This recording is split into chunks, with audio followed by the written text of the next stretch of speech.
Hey everyone, this is Renee from iMore.com, and right now I'm going to take a look at the new iPod Touch 2015, the 6th generation iPod Touch, which looks quite a lot like the 5th generation iPod Touch.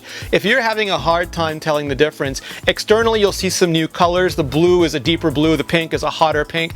Other than that, the only real difference is the lack of a little grabber here for the wrist loop. The wrist loop is no more. The bigger changes are on the inside, where the 2012 iPod Touch had a 5 megapixel camera and an Apple A5 processor. The new one is all about the 8s, an 8 megapixel camera and an Apple A8 processor. This is Apple's 3rd generation custom silicone. It's a Typhoon processor, has a much more capable graphics engine, so everything from playing games to just launching apps is much snappier, much better, much more performant, especially because there's a low pixel count to push around. Photos, while not quite as good as the iPhones, are about equivalent to the iPad Air 2, and that's a pretty good camera, especially on a teeny tiny, highly pocketable mobile device.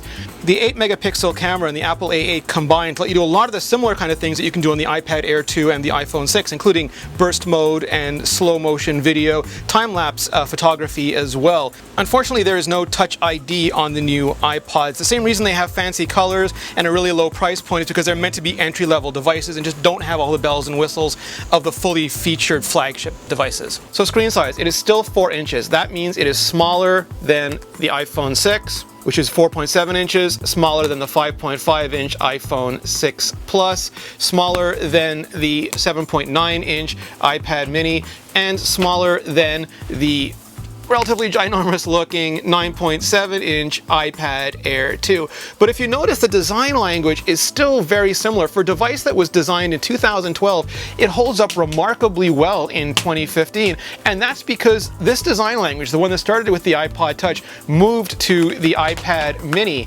and then from there moved to the full-size iPad, and then just recently to the iPhones. So it still looks like a really nice, really modern iOS device.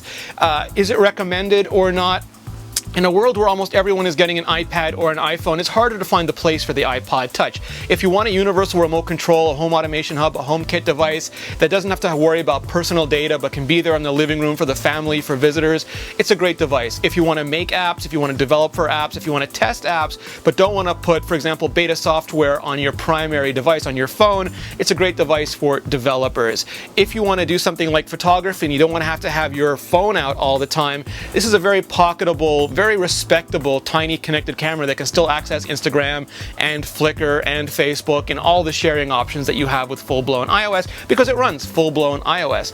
It's also a great little music player. The iPod came with iTunes, and right now the new iPod Touch comes with Apple Music, so you can stream almost the entire iTunes catalog right to this device. And if you want to just rock out, even if you want to just game and not worry about phone calls coming in, you can turn off notifications and just spend some quality time tuning out. The iPod Touch is a good secondary device for that.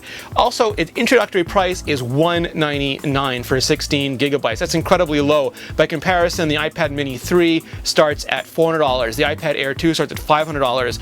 An iPhone off contract, $650 for the 6, $750 for the 6 Plus, all for 16 gigabytes. So it's incredibly affordable. Whether it's for a kid or whether it's for an adult or just a secondary device, the iPod Touch is still part of Apple's lineup. For how much longer, who knows, but this is the brand new one for 2015. For lots more, keep it locked to iMore.com. I'm Renee Ritchie, and for more great videos, go to youtube.com/iMoreVideo.